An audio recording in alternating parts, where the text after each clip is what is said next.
des ministres exhibant leur langue vénéneuse, nos corps, des hétérogènes et énigmatiques sodomisés par des pétasses masculines, des macaques qui ont grimpé au sommet des tours, nos corps yo-yo de King Kong, c'est à dégueuler. Un pouvoir qui dégueule à longueur de journée, ça dégueule une seule et unique vérité. Devons-nous nous en contenter de dégueuler, d'exercer notre art, les yeux bandés, la bouche muselée, de manger les cacahuètes de King Kong qui pètent sur nos tentatives artistiques, qui écrasent tout signe d'un ailleurs, qui transforme tout espoir en avortement sanglant, sans anesthésie, aucune, en slip transparent et au prescripteur de théâtre, comme il doit être et pas autrement, à la critique qui exécute et qui flingue. Nous répondons ceci: allez tous vous faire enculer! Vous êtes tous des fils de pute! Merci Jean-Luc. Tu me disais donc que tu étais là tous les jours. Qu'est-ce qui t'a amené à participer à l'action? Comment ça se fait que tu viens tous les jours à la Comédie à Clermont-Ferrand? Moi déjà, je m'appelle Panda, je viens de Clermont. Je suis DJ dans des boîtes de nuit sur Clermont, sur Palavas, Montpellier, un peu partout. Et voilà, comme ceux qui sont ici, pas mal de personnes qui sont ici, ça fait 1 an qu'on ne travaille plus dans notre métier. On a été obligé de trouver un emploi secondaire le temps que tout rouvre. Nous on est là tous les jours parce que déjà on essaye de gérer les nuits. Moi personnellement avec d'autres personnes qui sont dans les lieux, on a déjà fait pas mal d'occupations sur Clermont-Ferrand, notamment 1er mai, notamment la fac de lettres, notamment France 3. Au bout de 3 semaines, on commence à connaître les têtes, on commence à connaître du monde. On sait qui peut être là pour nous casser le mouvement et nous faire expulser de la Comédie. Du coup, eux déjà, on essaye de leur faire comprendre que c'est pas possible, que nous on est là pour occuper un lieu, mais qu'on est là pour retravailler dans notre métier. Moi, alors actuellement, je travaille en plomberie chauffagiste, j'ai aucun diplôme là-dedans, je gagne 900 € par mois. Quand tu passes de 1900 à 900 € par mois, c'est énormément dur. Parce que tu dis... L'aspect financier, le fait de te lancer dans un truc que tu connais pas du tout, qui n'est pas ton métier de base. C'est ça. Nous, on a envie de retrouver notre vrai métier et notre vrai salaire. T'es intermittent, toi, ou t'es embauché? C'est quoi ton statut? C'était quoi ton statut? Moi, je suis auto-entrepreneur. Voilà. Du coup, le premier confinement, on l'a vécu très mal. Pendant 2 mois et demi, j'ai eu 0 € qui rentrait d'argent. J'étais obligé de taper dans l'entreprise, dans l'auto-entreprise, pour pouvoir sortir des sous pour payer le loyer, pour payer des taxes, pour payer pas mal de trucs. Ils nous ont pas enlevé nos taxes le premier mois. Le premier mois, c'était plein chiffrage. Et puis le premier mois, quand tu reçois pas ta paye, tu te dis mais on va avoir combien d'aide? Au bout du 3e mois, on a eu quand même 150 € d'aide. 150 €, on fait 2 jours avec, quoi. Moi perso, quand tu as un loyer à 400 €, bon après quand tu as des arrangements avec le propriétaire, c'est bien. Mais bon, au bout d'un moment, là, les arrangements avec le propriétaire, ça va changer. On ne pourra pas rester sur cette base.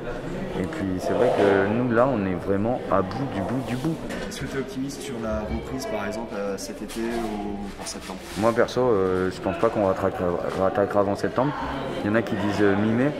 Moi, je pense que s'il nous a annoncé que mi-mai, il commence à rouvrir certaines choses, c'est pour qu'on se calme aussi pour la journée du 1er mai.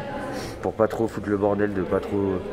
Mais je pense que non, on ne rouvrira pas mi-mai parce que personnellement, nous, la prochaine date qu'on a déjà pour les boîtes de nuit à Palavas, c'est le 4 septembre. On n'a pas avant. Du coup, à part s'il fait une dérogation pour ouvrir avant, mais ce qui va être très dur pour nous aussi, de se dire, mais on va travailler, ça se trouve, on va nous mettre des chaises sur la piste. En fait, on va être là en mode mannequin et on n'a pas envie, quoi. Moi, je suis enseignant. Je donne mes cours en visio. L'enseignement, c'est un échange. Il s'adapte à l'élève. J'ai besoin de ressentir ce qui se passe chez ceux que j'ai... Je bloque vraiment, pardon. Ce qui se passe chez ceux que j'ai autour de moi. Tout seul, je soliloque. Seul, face à mon miroir. Relativisons la gravité de la situation. Je suis médecin urgentiste, la vaccination montre son efficacité, les prises en otage ont évolué, les prises en charge ont évolué. Il y a plus de malades. Non, il y a c'est plus quand même. Les prises en charge ont évolué, il y a plus de malades qui ressortent vivants, mais la réa s'est allongée et les services sont engorgés. Il y a des solutions. 8000 lits de réanimation. J'ai pas l'air, mais je suis en colère. Là, c'était le 31e jour d'occupation à la Comédie de Clermont-Ferrand. 31 jours d'occupés jour et nuit. Donc il y a 100-150 personnes qui passent en journée. On est une quarantaine à tourner sur le lieu la nuit. Il y a toujours entre 15 et 20 personnes qui dorment ici. Donc on s'est installé, on est arrivé dans une salle qui était vide. On a installé la cuisine, on a installé le réfectoire, la salle commune pour les AG et pour les commissions, une petite salle cinéma dans laquelle on est tout de suite. Un camping aussi pour dormir parce que y a de la lumière, il y a toujours les issues de secours qui sont allumées tout, donc il fallait se protéger un peu de la lumière pour pouvoir dormir correctement.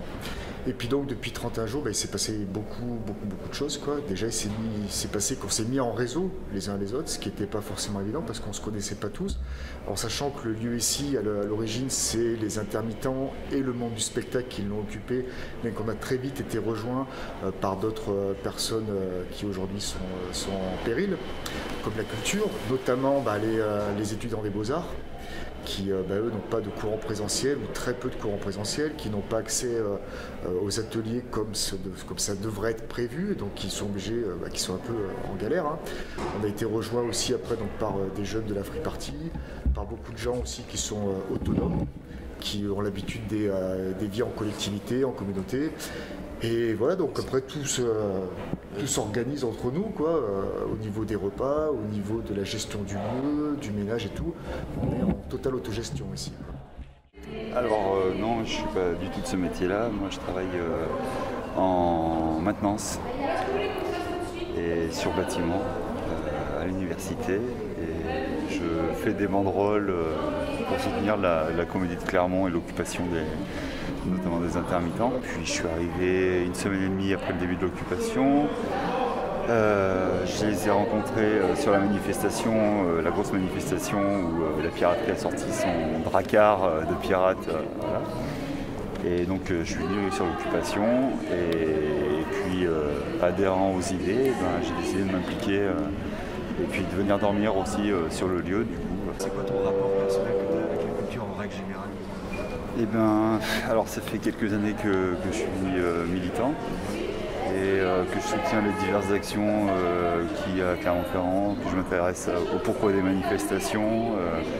Donc du coup ça me fait connaître les différents milieux de travail qu'il y a sur le bassin et puis leurs différents acteurs et puis les problématiques qu'ils ont. Et puis petit à petit, au fur et à mesure que les années passent, on se rend compte qu'il y a des problèmes partout. Donc c'est assez...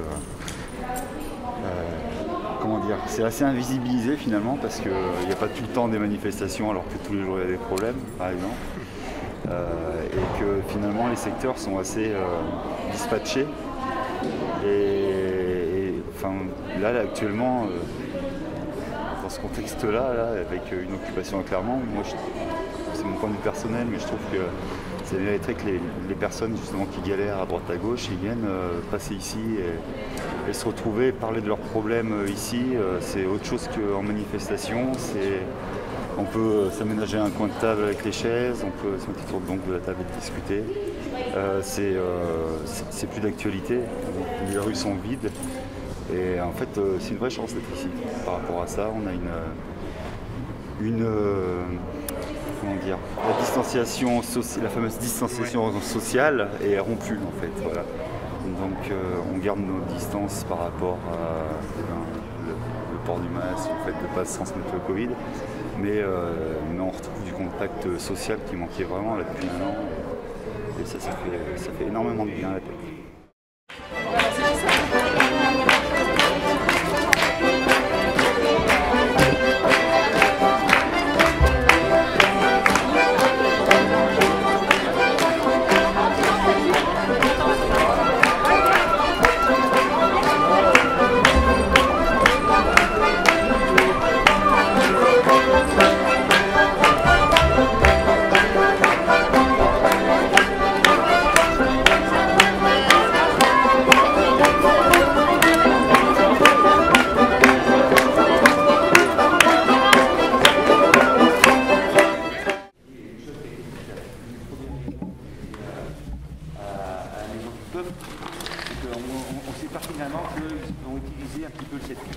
cette crise de Covid pour faire disparaître une certaine partie d'entre nous. Donc est-ce que, toi tu étais là ce matin, mais heureusement que tu étais là, parce que est-ce qu'on va se laisser tuer, disparaître debout, ou est-ce qu'on reste chez soi à attendre? Et une des réponses où on a parlé tout à l'heure, on est ici, c'est un petit côté thérapeutique, et c'est aussi pour trouver toutes ces réponses-là. Donc, tous les gens, comme tu dis, là, qui sont vraiment en galère et qui savent que le 31 août, il faut qu'ils viennent là. Il faut qu'ils viennent là, sinon ils vont disparaître sans même avoir levé le petit doigt. Enfin, chacun se regarde dans la glace après. J'ai entendu parler, et après je te laisse la parole, excuse-moi, que du coup c'était important qu'il y ait des gens qui soient sur place aussi la nuit. Parce que vous risquiez aussi, pour ne pas parler de la police, de vous faire un petit peu emmerder par des gens apparemment d'extrême droite qui traînent un peu dans le coin. Est-ce que c'est vrai? Est-ce que vous êtes déjà fait emmerder par ces types de profils-là, on va dire?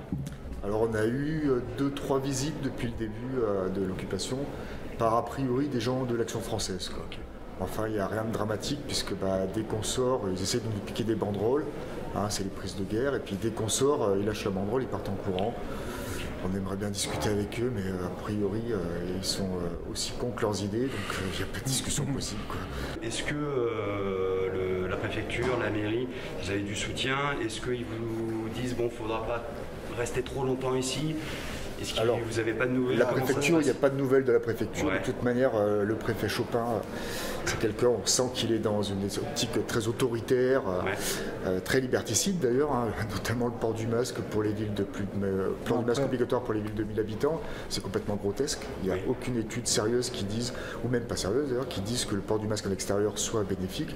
Donc ce mec-là, il faut vraiment qu'il vienne voir le peuple un petit peu, mais il refuse de recevoir les représentants syndicaux, il refuse de nous recevoir, il refuse de recevoir tout le monde qui fait des manifs jusqu'à présent. Quoi. Après, moi c'est mon avis personnel, tu me parles des maires, des mairies, quoi que ce soit. Les mecs sont en train de se placer, concrètement. Je ne parle pas des futures élections municipales qui sont quand même quelques années, mais il y a d'autres futures élections qui vont arriver. Les mecs ils se placent, ils caressent dans le sens du poil, ils disent oui d'un côté, ils vont voir l'électeur, ils vont dire oui, ils en ont rien à foutre, c'est des anguilles les mecs. C'est des politicards, carriéristes. Ils font des carriéristes, ils font du clientélisme. Bref. Pour le préfet, tout ce qui est préfet, moi j'ai des infos de sources très sûres. Bref, en fait c'est un directeur d'une salle occupée dans une autre ville qui a lâché un truc à mon avis il n'aurait pas dû le lâcher. En gros, quand les lieux ont été occupés, les préfets ont appelé les directeurs de salle et on leur a dit qu'est-ce que vous voulez qu'on envoie les flics ou pas?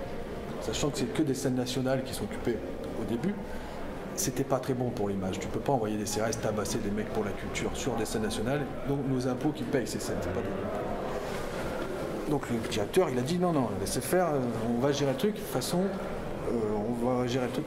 Mais après le directeur il a dit au préfet, il dit qu'est-ce que vous nous conseillez de faire? La préfecture a clairement dit laissez-les faire, ils vont se fatiguer eux-mêmes. En fait ils jouent le pourrissement. Voilà. Et à un moment donné, quand ils vont voir que ça prend trop d'ampleur, bien sûr qu'à un moment donné, ils vont prendre la décision d'envoyer les flics ou indirectement certains petits groupes d'extrêmes. En arrivant à nous les faire chier un petit peu, comme ça, nous. Tu te fais agresser, tu réponds un peu par la violence. Et bien eux, ça justifie le fait de faire intervenir la police. Donc ça devient dangereux, c'est pour vous qu'on le fait. D'accord. Alors déjà, le mouvement se durcit parce qu'on a eu un communiqué là, de l'Odéon. Et c'était hier, en fait, ils ont fait leur assemblée générale à l'extérieur. Et là, les flics ont débarqué, ont demandé de couper le son tout de suite. Et que sinon, ils allaient saisir le matériel et verbaliser tous les participants. Voilà, donc le mouvement va commencer à se durcir.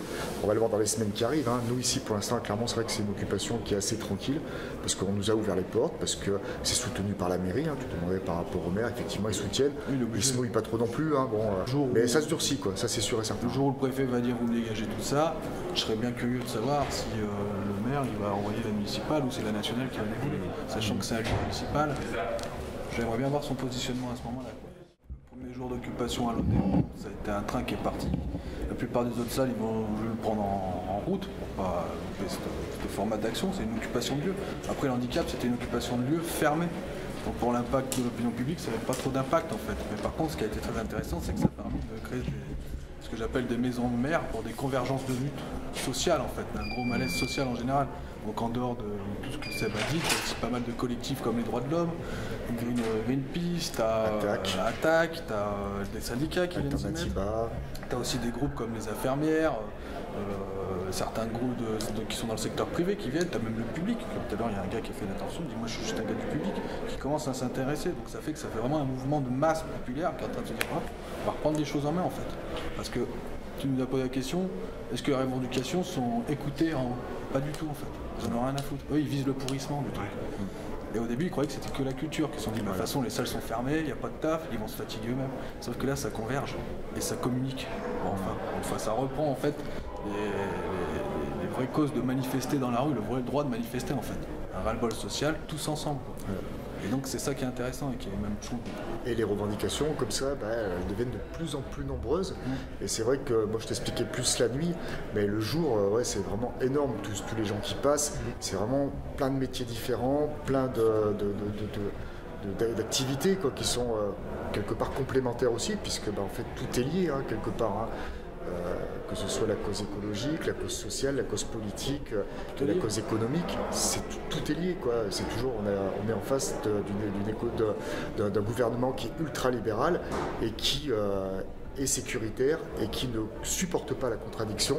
Et nous, aujourd'hui, on est là pour faire cette convergence et dire non, nous, on n'est pas là, on n'est pas tes esclaves, on n'est pas tes employés, nous sommes des citoyens libres et on va le revendiquer, on va le dire. Puis il y a un élément qu'il faut bien remettre d'aplomb, ce n'est pas une crise sanitaire, c'est une crise hospitalière.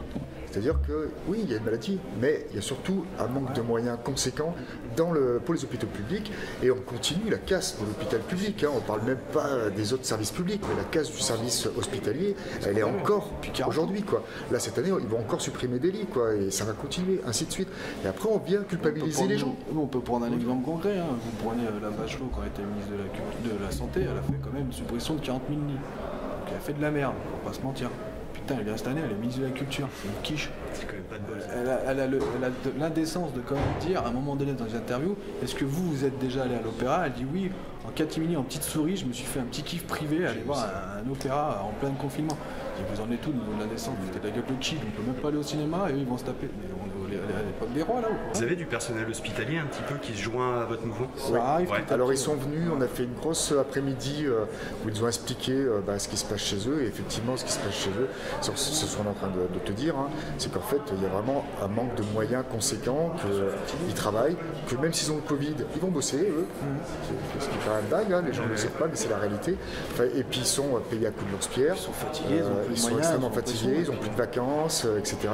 Malheureusement leur droit le droit de manifestation, le droit de grève dans le monde hospitalier, c'est pas le même. C'est-à-dire qu'à un moment donné, tu te fous en grève, mais il y a un mec qui arrive en arrêt cardiaque, tu vas dire hop, non, moi je suis en grève, tu fais quand même ton boulot. Tu vois en fait, ils sont en grève, mais ils travaillent.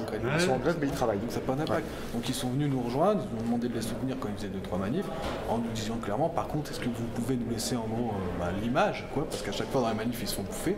Et ce qui s'est passé, c'est que nous, on a fait des actions culturelles, mais par rapport aussi au monde de la santé, c'est-à-dire qu'il y avait des crieurs un peu posés dans tout Clermont qui lisaient des textes d'infirmières ou quoi que ce soit par rapport à la santé. Donc ça faisait un plus grand impact par rapport à la santé. La culture les a soutenus, mais c'est mis un peu en retrait parce que là c'était une action pour la santé. Je veux dire, c'est ça qui est intéressant, c'est qu'on va avoir des convergences de lutte. Ça va être arrêté le lundi privé, mardi les paysans, le mercredi ci, c'est tout le monde ensemble, et à un moment donné il faut y aller, ça ras le mode général. Même si imaginons dans le monde du spectacle on rattaque à bosser. Si les gens ils ont pas de thunes, il ne faut pas avoir de spectacle. S'il n'y a pas de public, ça ne sert à rien de faire un spectacle. Et même pour les subventions. S'il y a plus de thunes dans les caisses de l'État, entre guillemets, tu as moins de subventions. Moins de subventions, c'est moins de festivals, moins de petites compagnies, moins d'indépendants. Et puis à côté de ça, le monde du spectacle, ça fait tourner pas mal d'autres petits boulots. Les ouvreuses, la sécu, la brasserie d'en face, il faut faire garder ses gamins. Tu vois, ça fait bosser beaucoup de gens à côté. Donc tout ça, on se voit aussi pour ces gens-là. Ces gens-là qui ne sont pas du statut d'intermittent, mais qui sont dans un statut précaire. Et puis il faudrait que le grand public aussi se rende compte de l'impact des intermittents, si les intermittents doivent disparaître. Parce qu'en fait, on est partout, quoi. Quand ils vont voir un film, c'est les intermittents. Quand ils regardent la télévision, c'est les intermittents. Quand ils jouent au PMU, c'est des intermittents. Ils vont voir un match de foot ou de n'importe quoi, c'est des intermittents. C'est que des intermittents. En fait, on est partout, quoi. Et je suis pas sûr que l'opinion publique ait bien compris que c'est vital, quoi, quelque part. Parce que c'est plein de pans de la société. Donc il y a les plans économiques et toutes les activités annexes qui viennent se greffer dessus. Mais il y a vraiment le truc... général et direct, quoi. Et ce sera l'impact il sera violent. Puis sans la culture, je suis désolé, on est dans un pays complètement lobotomisé. La culture, ça permet une ouverture d'esprit, prendre du recul, un esprit critique. Ça permet d'avoir un certain... Ça permet de s'élever concrètement. Oui, une ouverture d'esprit. Juste être éduqué par la télé, on s'élève culturellement et ça c'est beaucoup plus intéressant. Et puis s'amuser.